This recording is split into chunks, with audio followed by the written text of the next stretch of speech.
to this video on the clergy assessment process for the Western North Carolina Conference.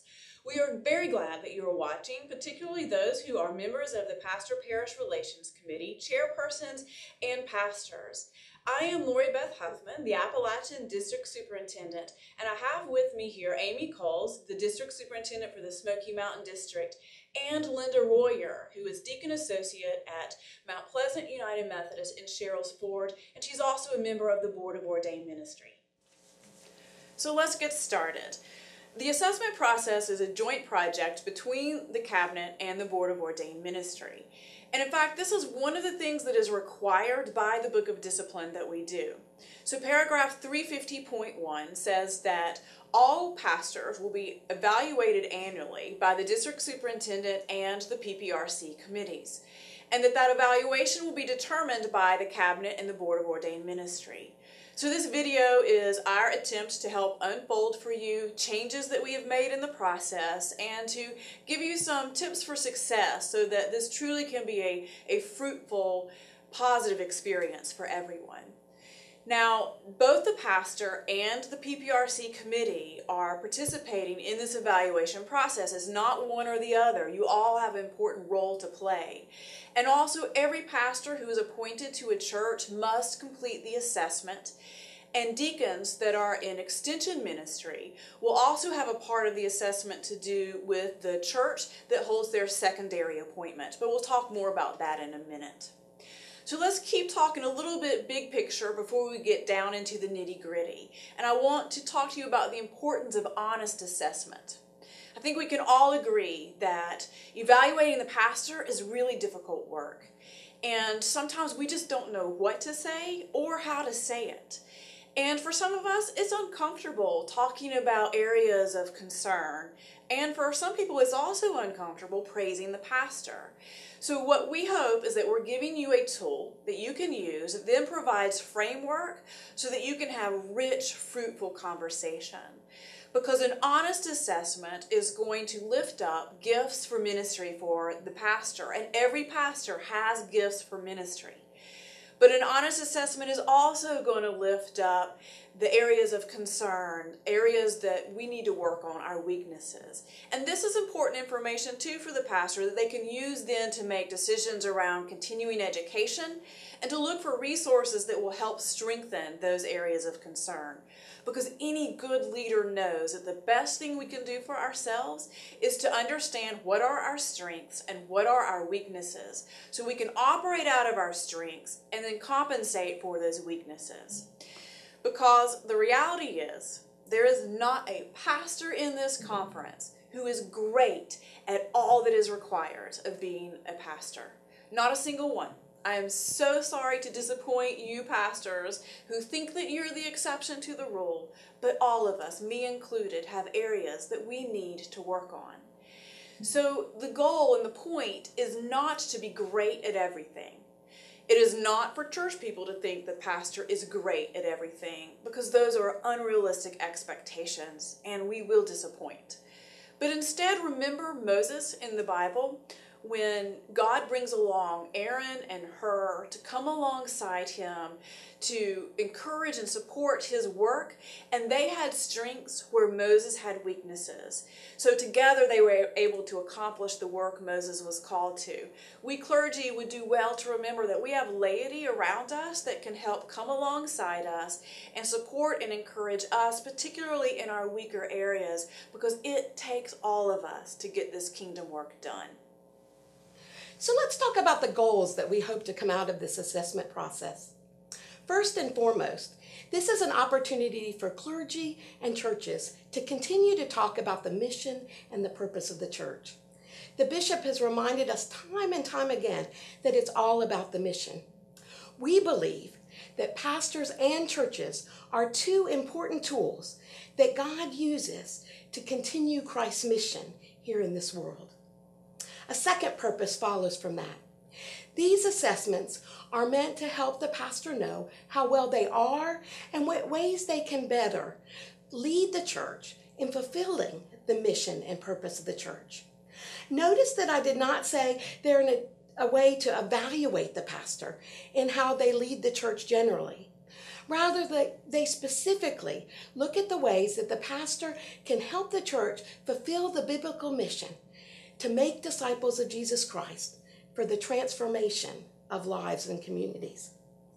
Finally, as you read through the instructions, and as we'll say time and time again during this video, the most important part of this assessment process is the discussion that happens between the clergy and the Pastor-Parish Relations Committee. That's the focus of what we're doing. All the other tools are meant to be a springboard to guide you into that discussion. We hope then, for our third goal, that this will be a fruitful time for you, that there will be open, honest, faithful sharing, so that the Pastor-Parish Relations Committee and the clergy can work together with goals and other things that will help the church become a more vibrant and healthy community, making a difference for Christ in their corner of God's kingdom. So please place your time and energies on the discussion and then include a summary of that discussion as you complete the discussion guide. Now let's move to some of the specifics. But before we do, let's talk a little bit about some of the changes this year. You'll notice that the format is quite similar to years past, only we've simplified the process. We've eliminated some of the subjective, narrative, short-answered questions, and we've added in some objective questions that will be answered on a numerical scale from 1 to 10. Now, I know that the temptation for many staff parish relations committees will be to evaluate United Methodist clergy in much the same way we view the people of Lake Wobegon, where all the women are strong, all the men are good looking, and all the children are above average. Thus, we've included some instructions for you as you make those numerical ratings. As you use these guidelines, it will help this part of the assessment be not only consistent, but also be most helpful for the clergy.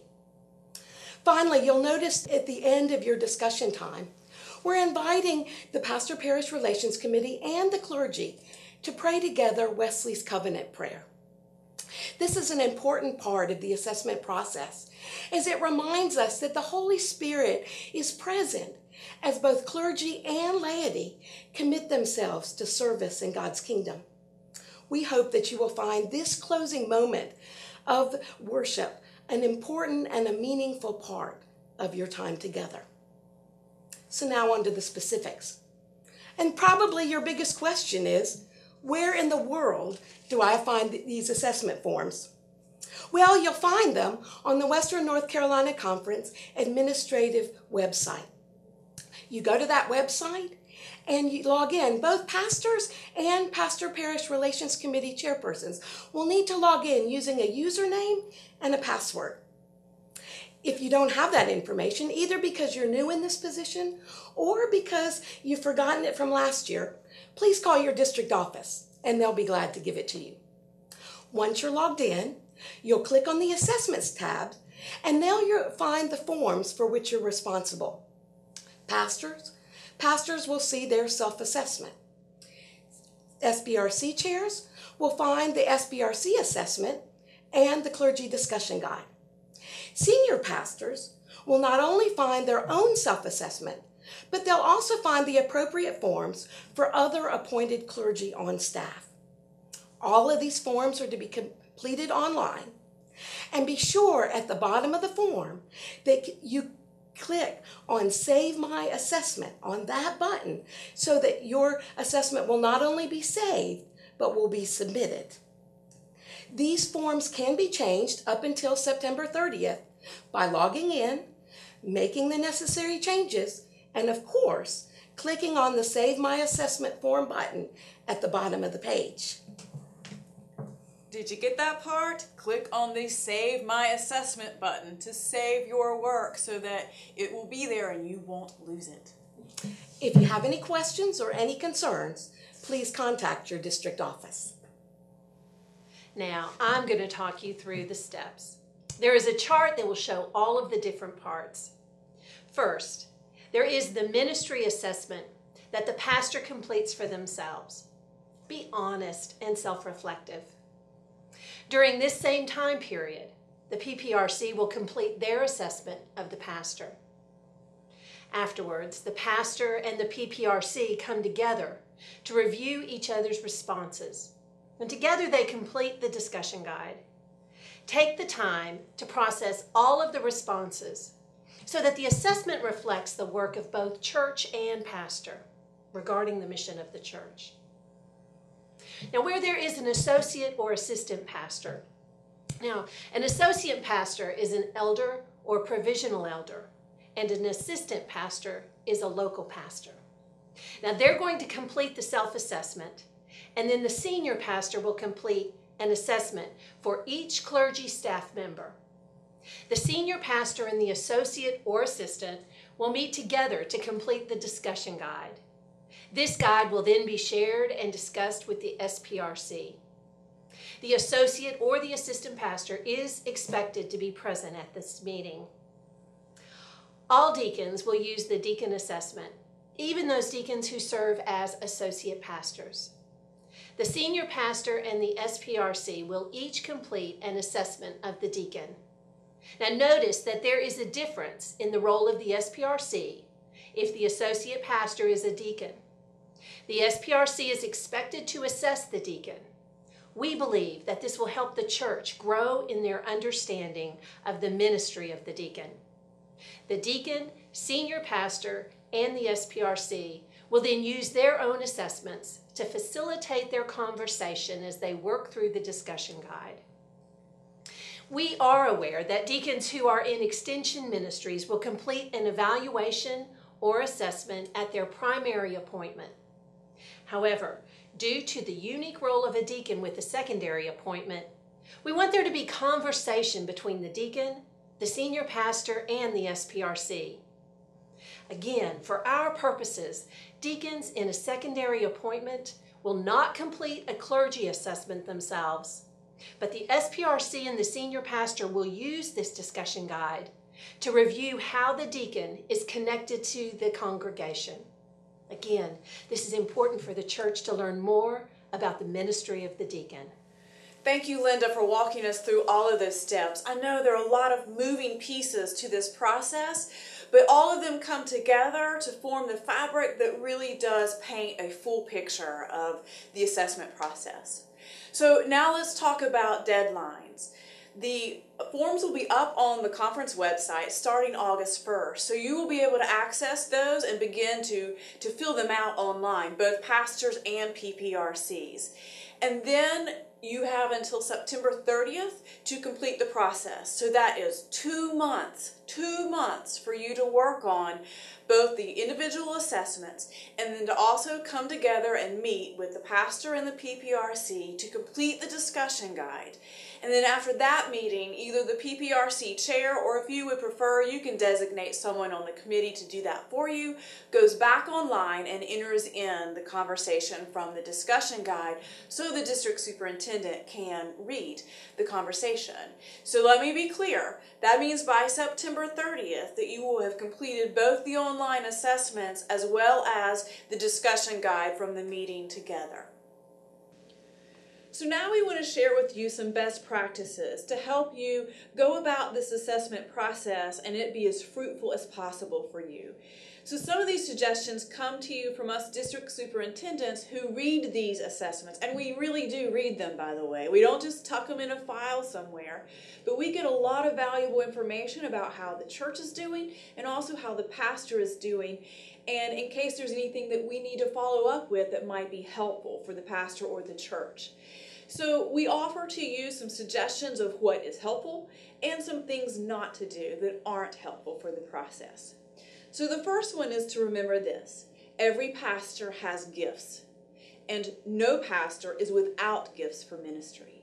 So it is very important, committee members, to be honest in your assessment, be honest about affirming the gifts for ministry, and to be honest about talking about the areas of concern, so that you can live into this role and expectation of the PPRC to help the pastors to be the most faithful and effective leaders that they can in the ministry they have with your church.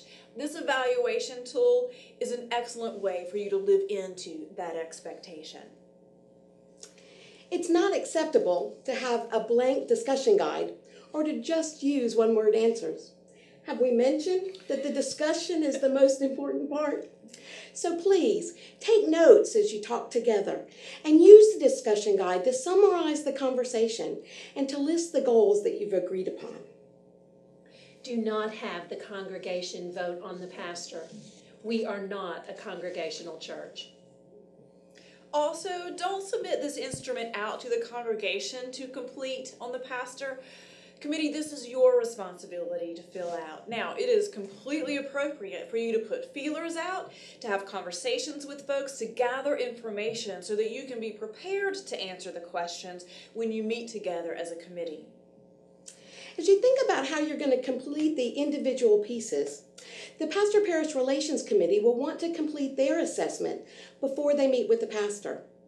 Also, the pastor should complete their self-assessment before they see the Pastor-Parish Relations Committee's assessment or the senior pastor's assessment. Now, the chair may want to make copies of a blank assessment and distribute it to members of the committee so that they can be prepared when they come together for the discussion. But be sure to compile just one PPRC assessment. Work together as a team. Each of the forms, as well as the process chart, can be found on the administration website under the Documents section. All right, committee, so don't let the pastor do all the heavy lifting.